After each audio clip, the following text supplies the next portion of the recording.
नमस्कार, स्वागत है आप सभी का न्यूज 18 मध्य प्रदेश छत्तीसगढ़ देख रहे हैं आप। मैं हूं अपर्णा मौजम। वक्त खबर असरदार का हो गया है। शुरुआत कर रहे हैं कांग्रेस की सियासी रणनीति की खबर के साथ। जी हां, लोकसभा के चुनौतीपूर्ण चुनाव में कांग्रेस अब अलग थलग पड़ चुकी है। गठबंधन के साथी धीरे धीरे कांग्रेस का साथ छोड़ रहे हैं। ऐसे में कांग्रेस अध्यक्ष अब जनता के बीच भ्रम फैलाने की कोशिश करने में लगे हैं। दरअसल मल्लिकार्जुन खड़गे ने कहा, लोकसभा चुनाव में बीजेपी फिर से जीतती है तो देश में दोबारा चुनाव नहीं होंगे। इस पर बीजेपी ने भी किया पलटवार। ये रिपोर्ट देखिए। इंडिया गठबंधन के दिन लग चुके हैं। नीतीश के जाने मात्र से विपक्ष की बेचैनी बढ़ चुकी है। आरोप प्रत्यारोप का दौर शुरू हो चुका है और अब जनता को गुमराह करने की कोशिश भी होने लगी है। यानी कि मोदी से मुकाबले के लिए बिना नीति रणनीति के विपक्ष जनता के बीच है और चिंता अपने खोते वजूद को बचाने की है। ऐसे में कांग्रेस अध्यक्ष मल्लिकार्जुन खड़गे ने आरोप लगाए हैं, अगर बीजेपी तीसरी बार चुनाव जीतती है तो फिर देश में कभी चुनाव नहीं होगा। परसों ही हमारे पास के एक नेता को उधर लेके गए, इंडिया का गठबंधन का। देखो, एक एक को नोटिस देना, डराना, धमकाना, उसकी दोस्ती अगर नहीं छोड़ेंगे फिर हम देख लेंगे। ये चिंता, ये डर उस चुनाव के लिए है जिसमें मोदी का तेजी से बढ़ता जनाधार है। ये डर उन राज्यों में सीटों पर बचे गदर के लिए है जहां अभी तक कांग्रेस की एक नहीं सुनी जा रही। ऐसे में भले ही राहुल गांधी भारत जोड़ने निकले हों, लेकिन उनके गठबंधन साथी तक उनका साथ देने से इनकार कर चुके हैं। चाहे बंगाल हो या फिर बिहार, दिल्ली हो या फिर पंजाब, हर जगह गठबंधन साथी राहुल की यात्रा से दूरी बना चुके हैं। ऐसे में खड़गे का डर लाजमी है। खड़गे जी, यह सत्य है जो आपको डर लग रहा है कि इसके बाद ये लोकतांत्रिक राजवंशों के लिए चुनाव का भ्रम जनता के सामने रखकर राजनीति करना संभव नहीं हो पाएगा, क्योंकि अब भारत में वास्तविक लोक सत्ता का प्रादुर्भाव हो गया है। जो आपकी पार्टी ने किया है, दूसरों को उस नजर से क्यों देखते हैं? इंदिरा जी ने देश में लोकतंत्र की हत्या की और उस हत्या करने वाली पार्टी के अध्यक्ष अंदाज लगा रहे हैं, भविष्य वक्ता हैं। दरअसल कांग्रेस की कोशिश इंडी गठबंधन के सहारे उन राज्यों में खोते जनाधार को बचाने की है जिससे 2024 में 52 के आंकड़े को 100 के करीब पहुंचाया जा सके। लेकिन क्षेत्रीय दल कांग्रेस के इस भ्रम जाल से खुद को दूर रख रहे हैं। इसीलिए पश्चिम बंगाल में टीएमसी अकेले चुनाव लड़ेगी। बिहार में कांग्रेस पार्टी बैकफुट पर आ चुकी है। उत्तर प्रदेश में 11 सीट वाली डिमांड कबूल नहीं है। पंजाब और दिल्ली में आप से बात नहीं बनी। यानी कि मोदी से मुकाबले के लिए कांग्रेस ने जिस रणनीति के साथ सियासी मैदान में उतरने की कोशिश की, वो चुनाव से 2-3 महीने पहले ही चारों खाने चित्त पड़ा है। तो फिर अब कांग्रेस की तरफ से लोकतंत्र का हवाला देते हुए इल्जाम बीजेपी पर लगाया जा रहा है और गुमराह जनता को किया जा रहा है। अगर तीसरी बार मोदी सरकार बनी तो फिर देश में चुनाव ही नहीं होगा। Bureau report, news 18। छत्तीसगढ़ में लोकसभा चुनाव को लेकर बीजेपी और कांग्रेस पुरजोर तैयारियों में लगी है। कांग्रेस जहां ताबड़तोड़ बैठकें कर रही है और प्रत्याशियों को लेकर मंथन कर रही है, तो वहीं बीजेपी चुनावी कार्यालयों का उद्घाटन कर रही है। इस बीच दोनों ओर से एक दूसरे पर जुबानी तीर भी जमकर चलाए जा रहे हैं।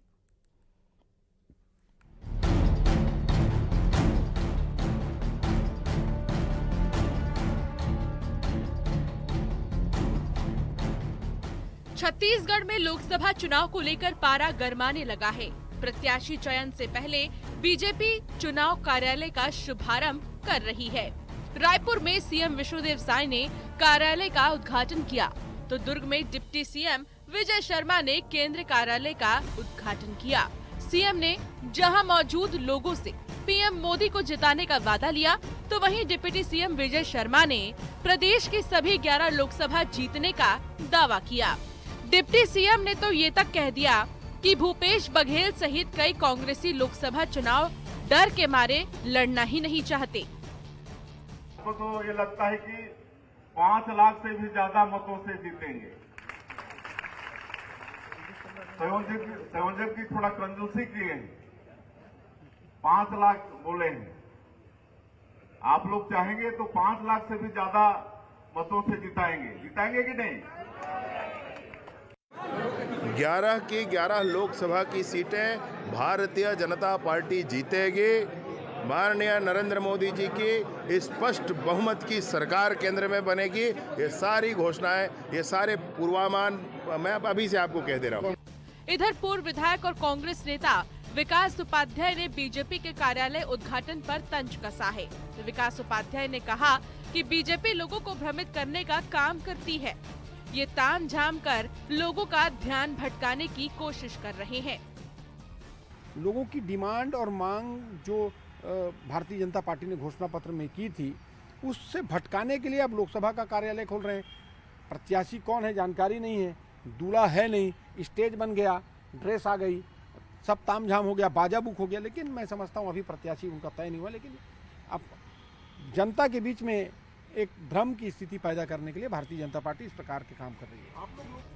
उधर सांसद और प्रदेश अध्यक्ष दीपक बैज सुकमा पहुंचे और कांग्रेस भवन में कार्यकर्ताओं के साथ बैठक ली। दीपक बैज ने कहा, चुनाव कौन लड़ेगा ये पार्टी तय करेगी, क्योंकि आज जनता त्रस्त है, परेशान है, किसान परेशान है, युवा परेशान है, माता बहन परेशान है। इसलिए आने वाला समय में लोकसभा का रिजल्ट बिल्कुल विधानसभा से जस्ट उल्टा है। बहरहाल जो भी हो, दोनों ही दल अपनी अपनी तैयारी को पुख्ता कर रहे हैं।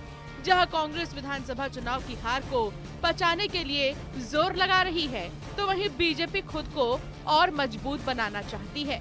Bureau report, news 18, Raipur, Chhattisgarh. वहीं जबलपुर में केंद्रीय मंत्री के कार्यक्रम में सीएम डॉक्टर मोहन यादव ने कांग्रेस विधायक को दे डाला बड़ा ऑफर। हालांकि मजाकिया अंदाज में सीएम ने जो कुछ कहा उस पर ओमकार मरकाम का भी जवाब आया, लेकिन लोकसभा चुनाव के पहले सीएम ने जो कुछ कहा, सियासी गलियारों में उसके खास मायने निकाले जा रहे हैं। जबलपुर में केंद्रीय मंत्री नितिन गडकरी ने करोड़ों की सड़क परियोजनाओं की सौगात दी। इस कार्यक्रम में एमपी बीजेपी के दिग्गज नेता तो जुड़े ही थे, साथ ही कांग्रेस विधायक ओमकार मरकाम भी पहुंचे थे। आयोजन में शामिल हुए सीएम डॉक्टर मोहन यादव ने अपने संबोधन के दौरान कांग्रेस विधायक का नाम लिया, साथ ही एक चुटीला ऑफर भी दे दिया। सुनिए सीएम ने क्या कहा। एक हमारे डिंडोरी के विधायक ओमकार सिंह जी, कहाँ है मरकाम जी? कहाँ गलत पटरी पे बैठे हो, हमारे साथ आओ, कहाँ मतलब है? चलिए जोरदार अभिनंदन ओमकार सिंह जी का। सीएम के ऑफर के बाद कांग्रेस विधायक ओमकार मरकाम ने भी प्रतिक्रिया दी। ओमकार ने डॉक्टर मोहन यादव को प्रदेश के विकास पर फोकस रहने की नसीहत दी। मुख्यमंत्री जी को बताना चाहते हैं कि आप प्रदेश के विकास में काम करिए, इस तरह से आप दिमाग मत चलाइए, आप प्रदेश के विकास में काम करिए। मंच पर सीएम डॉक्टर मोहन यादव ने जो कुछ कहा उसके सियासी मायने निकाले जा रहे हैं। जल्द देश में लोकसभा चुनाव होने हैं, ऐसे में कांग्रेस के कद्दावर आदिवासी नेता को बीजेपी अपने पाले में करने की कोशिश तो नहीं कर रही। हालांकि कयास भर है, लेकिन सियासत है। आने वाले समय में चुनाव है तो कुछ सेंधमारी से इनकार भी नहीं किया जा सकता। Bureau report, news 18।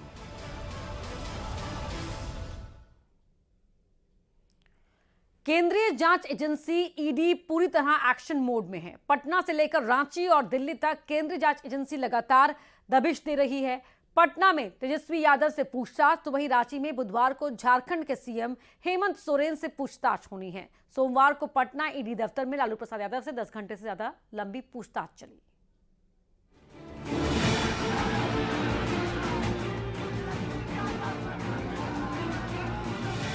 केंद्रीय अन्वेषण ब्यूरो यानी ईडी अपनी जांच तेज करती है। जांच एजेंसी पूरी तरह एक्शन मोड में है। सोमवार को पटना में लालू प्रसाद से करीब 10 घंटे तक पूछताछ हुई, तो मंगलवार को बारी थी उनके बेटे तेजस्वी यादव की। लैंड फॉर जॉब केस में तेजस्वी यादव से सवालों की बौछार की गई। पटना में ईडी दफ्तर के अंदर तेजस्वी से सवाल पर सवाल दागे जा रहे थे, तो बाहर का नजारा कुछ ऐसा था। आरजेडी के नेता और कार्यकर्ता ईडी दफ्तर के बाहर धरने पर बैठ गए। मीसा भारती, मनोज झा, शक्ति यादव, सुनील सिंह, श्याम रजक, अब्दुल बारी सिद्दीकी, कई ऐसे आरजेडी नेता घंटों ईडी के दफ्तर के बाहर जमा रहे। खुल्लम खुल्ला एजेंसियों का इस्तेमाल हो रहा है उन दलों के खिलाफ जो दल भाजपा के खिलाफ मजबूती से लड़ रही है, भाजपा की विचारधारा को नहीं मान रही है। रेलवे में नौकरी के बदले जमीन लिखवाने से जुड़े केस को लेकर ईडी की टीम ने लालू फैमिली के साथ ही 7 लोगों और 2 कंपनियों के खिलाफ चार्जशीट दायर की है। लालू प्रसाद, बेटा तेजस्वी यादव, पत्नी राबड़ी देवी के साथ 2 बेटियों मीसा भारती और हेमा यादव को आरोपी बनाया गया है। कथित घोटाला उस वक्त का है जब लालू प्रसाद तत्कालीन यूपीए 1 की सरकार में रेल मंत्री थे। लैंड फॉर जॉब केस में ईडी ने 19 जनवरी को सबूत जारी किया था, जिसके बाद लगातार पूछताछ ईडी की टीम कर रही है। वैसे 9 फरवरी को राबड़ी देवी से ईडी की टीम पूछताछ करने वाली है। अब ये तस्वीरें झारखंड की राजधानी रांची की।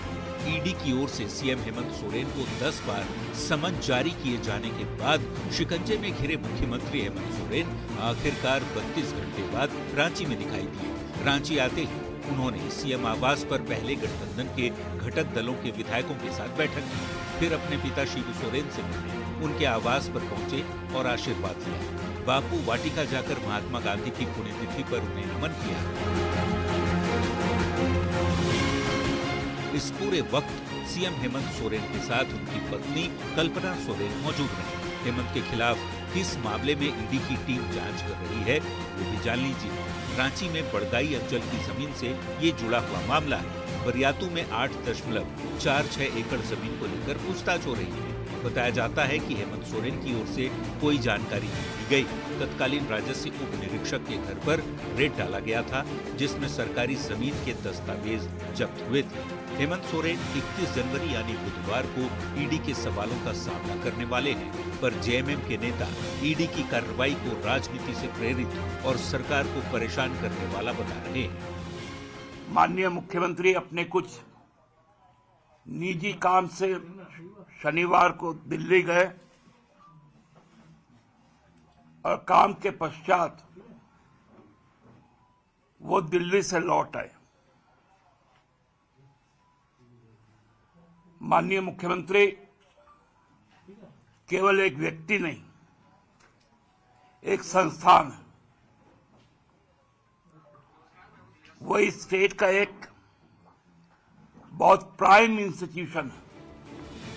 भ्रष्टाचार के खिलाफ केंद्रीय जांच एजेंसी ईडी ने जोरदार प्रहार किया है। आरजेडी से लेकर जेएमएम नेताओं के लिए सवालों की बौछार लैंड स्कैम को लेकर हो रही है। विपक्षी दलों की ओर से ईडी की कार्रवाई को जानबूझकर परेशान करने का भले लगाया जा रहा हो, पर मामला सरकारी संपत्ति से जुड़ा है, सरकारी नौकरी से जुड़ा है। ऐसे में जवाब देना ही होगा। Bureau report, news 18।